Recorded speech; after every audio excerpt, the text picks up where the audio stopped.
ಒಂದೇ ಕ್ಷೇತ್ರದಲ್ಲಿ 4 ಯುಗಗಳು, ಇದು ನಿಮಗೆ ಗೊತ್ತೇ? ಸ್ನೇಹಿತರೆ, ಒಂದೇ ಒಂದು ಪುಣ್ಯಕ್ಷೇತ್ರದಲ್ಲಿ 4 ಯುಗಗಳ ಕುರುಹುಗಳನ್ನ ನೋಡಲು ಸಾಧ್ಯವೇ? ಹೌದು, ಇದು ನಮ್ಮ ಚಿಂತಾಮಣಿ ಕೈವಾರ ಕ್ಷೇತ್ರದ ವಿಶೇಷತೆ. ಈಗ ನೀವು ನೋಡ್ತಾ ಇರೋದು ಕೃತಯುಗದ ಅಮರನಾರಾಯಣ ಸ್ವಾಮಿ ದೇವಾಲಯ ಕೈವಾರದಲ್ಲಿದೆ. ತ್ರೇತಾಯುಗದಲ್ಲಿ ಲಕ್ಷ್ಮಣನು ತನ್ನ ಬಾಣದಿಂದ ನಿರ್ಮಿಸಿದ ಲಕ್ಷ್ಮಣ ತೀರ್ಥವನ್ನ ತಾವು ನೋಡ್ತಾ ಇದ್ದೀರಿ.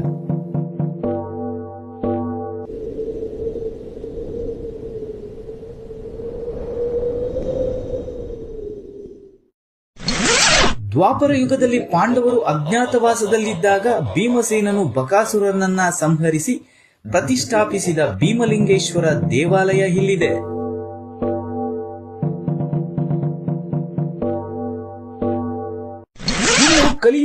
ಕಲಿಯುಗದಲ್ಲಿ ಅಭೂತಪೂರ್ವ ಕಾಲಜ್ಞಾನವನ್ನ ಬರೆದ ಯೋಗಿ ನಾರಾಯಣ ಯತೀಂದ್ರರು ಅಂದರೆ ಕೈವಾರದ ತಾತಯ್ಯನವರು ನಡೆದಾಡಿದ ಪುಣ್ಯಕ್ಷೇತ್ರವಿದು. ಇಂತಹ ಐತಿಹಾಸಿಕ ಮತ್ತು ಆಧ್ಯಾತ್ಮಿಕ ಶಕ್ತಿ ಇರುವ ಈ ಜಾಗಕ್ಕೆ ನೀವು ಭೇಟಿ ನೀಡಿದ್ದೀರಾ? ನೀಡಿದ್ದರೆ ಅಲ್ಲಿನ ನಿಮ್ಮ ಅನುಭವವನ್ನ ಕಾಮೆಂಟ್ನಲ್ಲಿ ತಿಳಿಸಿ. ಇಂತಹ ಹೆಚ್ಚಿನ ಮಾಹಿತಿಗಾಗಿ ಈಗಲೇ ಧ್ವನಿ ಚಾನೆಲ್ ಅನ್ನ ಫಾಲೋ ಮಾಡಿ.